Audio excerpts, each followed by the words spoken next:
I'll take a draw. I said, what will happen though? And I said, in the latter stages of the game, Conte is very good with substitutions, and Arteta has shown in the past, like the Manchester United game, that he isn't great with substitutions, and he might have got it wrong. The problem was Royale gets sent off, the game's over. Arsenal were brilliant. Take nothing away from Arsenal. They were fantastic. Spurs were rubbish, and we lost the game. And in the end, Conte throws the towel in. He makes changes. He protects the players for Champions League, which Arsenal are not in. People forget that as well. We knocked you out of that. So you're playing. You see that, like there from Jamie O'Hara, this element of take nothing away from Arsenal, but Real got sent off. Take nothing away from Arsenal, but they're not playing in the Champions League. We went down 3-1, and we had to throw in the towel to protect our players for the Champions League. Ironically, you have to win your next game in the Champions League after getting battered by Sporting Lisbon. Otherwise, you find yourself in a difficult position. The reason I bring this up is for one reason and one reason only, and that's because I'm kind of sitting here in this situation now where I'm still not seeing enough respect being put on Arsenal's name. And a lot of people will say, well, what does it matter to you, Terry? You're a Man United fan. What's the advantage for you? What do you get out of people being respectful to Arsenal? And it isn't about that. My job as a host of a neutral channel where we talk about all of the top six is to be fair. And I'm the host of the channel. I'm the face of the channel. So for me, I try my best to not have agendas and talk about how I think and feel. And the amount of people I've seen in the past 48 hours talk about, yeah, but the red card. Yeah, but Spurs have got Champions League on the Tuesday. Yeah, it was close up until this point. It wasn't close. It was an absolute beatdown and an absolute battering. But let's not forget what Jamie O'Hara had to say in the run-in, the build-up to this game. Let's go back and take a look. Against Man United, make substitutions, and he got it wrong. He did. And he makes mistakes in big moments. Yes, right? he did. Conte doesn't make them mistakes. And he'll be watching this game, he'll be seeing it, and that's when I think this game will turn. I think it's going to be a tight affair. But once it gets into the second half and he goes into the latter periods of the game, Conte has got his number. So he's got Conte has got Arteta's number, is what Jamie O'Hara said. The majority of people in the build-up to this game, even if they picked Arsenal to win, it was going to be a close game, hard fought. It wasn't. Arsenal, for all intents and purposes, battered them from pillar to post from start to finish. 19 attempts on goal in this game. 15 of their attempts on goal came before the red card. I've not heard a single mainstream media outlet talk about this. By the way, with Tottenham, they're on average conceding 15 attempts per game all season. No one's talking about it. They are leaky and they are gettable within games. On Arteta, 1,000,000%. Just repeating exactly what I said. There you go, plain and simple. Conte's got his number on Arteta. Well, he 1,000,000%. He has. He's still. This is today. He has still got his number. How has he got his number? Well, he has. He has. But he didn't have the chance. But he didn't have the chance, and that's the important bit to listen to. There, he didn't have the chance. What do you mean he didn't have the chance? 1 minute of the game, right? And maybe I should have prepped this before I started recording this. Let's just go back. Let's go back for a second here, people. And let's go back and let's look at the time in the game of which the red card happened. Let's go and have a look. The red card happened in the 61st minute. So he had 61 minutes. 61 minutes to be able to do something. But his team passed it poorly. They attacked poorly. And they were too negative and too deep. How did he not have the chance? It's crazy to me. And on top of that, people looking at this red card, and this for me is the my real bugbear, real bugbear when it comes to this situation. The amount of people not just claiming the red card changed the game, but that it shouldn't have been a red card. It shouldn't have been a red card. And the only reason I didn't really speak about this yesterday is because obviously we cover all the games and we had to move on to talk about the Manchester derby and the fallout from that. So I've come back to it today. I'm absolutely flabbergasted. But before I go any further, by the way, make sure you're scanning the QR code on the screen and downloading the One Football app. The link is in our description below or in the comment section, or you can scan that beautiful QR code on the screen right now. Live scores, live Serie A games, statistical breakdowns, league tables, breaking news, transfer news, and much, much more. So get that downloaded now. But my real bugbear, as I say, is people dismissing this red card. And then we come into like real inconsistencies surrounding football. First and foremost, let me just say 110% a red card every single day of the week. No doubt about it. But let's go back and look at what someone else on TalkSport had to say, Mark Goldbridge, because I have real issue with this from a footballing point of view. And I'm going to tell you as to why. I don't think it was a red card. I'm going to say it again. I do not think it is a red card. So let me just stop it right there. First of all, got no issue with Mark. This is the footballing opinion. It's not a beef. It's football opinion only. He's allowed to think it's not a red card. And when I heard that, I thought, okay, cool. Let's continue. I'll explain myself again. I'm not going to be stubborn about this. I've had hours to reflect and see if I want to change my mind, because I will admit at the time, I was disappointed as a neutral, really. I wanted a draw. I was disappointed that the game was ruined in the 65th minute. And so that is really important there. The game was ruined. So it shouldn't have been a red because it ruined the game. We'll come back to that logic in a second. And a player can play a part in that. If they do something ridiculous, they can ruin a derby. But I saw it and I thought, okay, he's trying to trip him up. I don't think he's trying to stud him.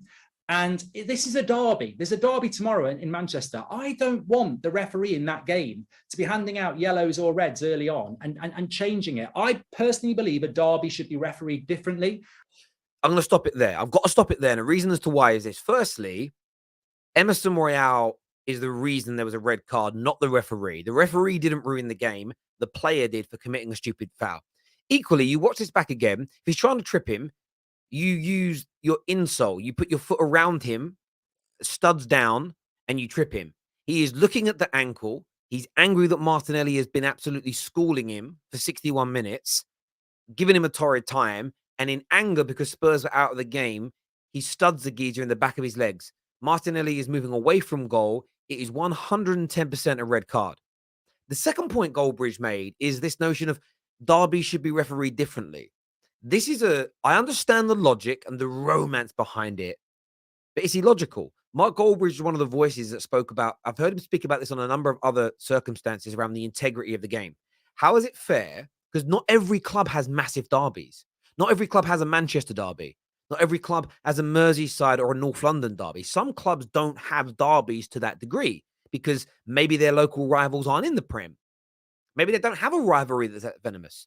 So what you're saying is that a club like Man United, a club like Arsenal, a club like Tottenham, a club like Liverpool are going to have a game or two per year where their players are allowed to get away with red card offences or a number of yellow card offences and benefit.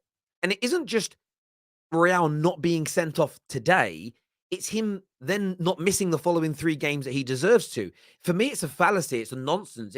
I don't know where this has come from, that we should referee derbies or finals or semi-finals differently from any other game. You manage the game to an nth degree. And Mark said something else. He said that I don't want to see in the Manchester derby early bookings given. I'm the opposite. Delo got booked in the opening minute. For years, I've been calling for that to happen. Not to Delo. I didn't want it to happen to a Man United player. But it stopped Delo from being able to make any last-ditch tackles. He couldn't go in as hard anymore because he picks up a second yellow, he's off. You shouldn't be allowed to commit yellow card offences in the opening 5 minutes and get away with it just to be booked someone else to do the same thing on the 6th minute and receive a yellow card. You manage the game by the laws. You don't referee the occasion. We tell players to play the game, not the occasion. Referees should referee the game, not the occasion. And I think this shows you the quality of refereeing in England.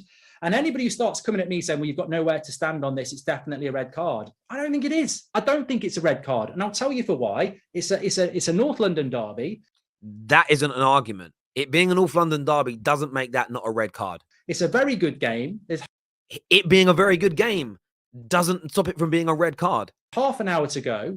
That doesn't stop it. And I think you can get away with giving a yellow. He didn't even think about having a look at VAR for it. And I'm tired of seeing replays in slow motion as well. You watch a boxing match in slow motion and the punch looks way better. This is real life and it should be played at real.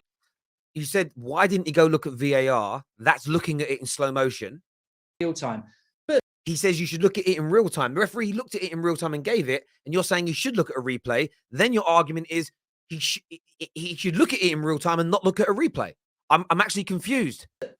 I want consistency. A few weeks ago, Manchester United played Arsenal at Old Trafford. Lokonga went straight through Bruno Fernandes and stood at him. No red card. And what about Van Dijk at Goodison Park against Everton? Stamped down with his studs. No red card. So people can say that. I get your point. But again, this is where me and Mark differ. I don't believe you breed consistency by lowering standards. I believe you breed consistency by raising them. Both Lokongas and Van Dijk should have been red cards. 110%. You are spot on, Mark Goldbridge. So therefore, if you think those two are red cards, to not think that's a red is you being inconsistent.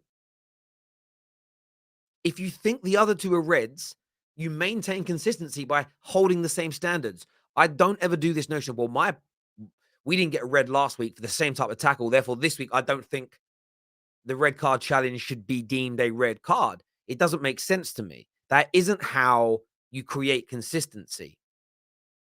But I think one thing Mark's negating from this, and it's not just Mark, this is Jamie O'Hara, most Man United fans, of course, all Spurs fans, Chelsea fans, and lots of rivals of Arsenal out there, is when it comes to moaning about the red card, ruining the game, ruining the spectacle, ruining the derby, ruining my viewing, my TV experience, whether it's Conte didn't get the chance to employ his tactics, blah, blah, blah, blah, blah. Oh, we had to make changes because we've got Champions League coming up. Why don't you just say the truth? And that's it. Arsenal deserved to win. They were by far the superior team. And the Arsenal were just very good this year. And on top of that, instead of trying to make excuses as to why the game was ruined, just say what we all know you're actually thinking. That you're annoyed that Arsenal look good. That you're annoyed that Arsenal have won. That you're annoyed that Arsenal are getting better. Maybe progressing quicker than your team. Maybe leaving your club behind. And that's not aimed at Jamie O'Hara or Goldbridge. Personally, that's just a general thought and feeling. Because the analysis is becoming tiring. It's becoming boring. It's becoming milked. The way I'm seeing people scrape the barrel for excuses. Refereeing real time. And at the same time telling the ref to look at VAR. It shouldn't be given as a red because it's a derby. Oh, we had to make those changes because we've got Champions League football coming up and Arsenal don't. Shush. Arsenal superior, better in every way. Just admit it. Look, I want your thoughts and feelings, people. How do you feel about the continual criticism of Arsenal? I am surprised that no one's moaned about them celebrating as well, to be honest. I'm kind of surprised that hasn't happened, to boot. I want your thoughts and I want your feelings. Make sure you're smashing like buttons. Make sure you're subscribing to the Football Terrace. Take care. Goodbye. God bless. And I'll see you soon.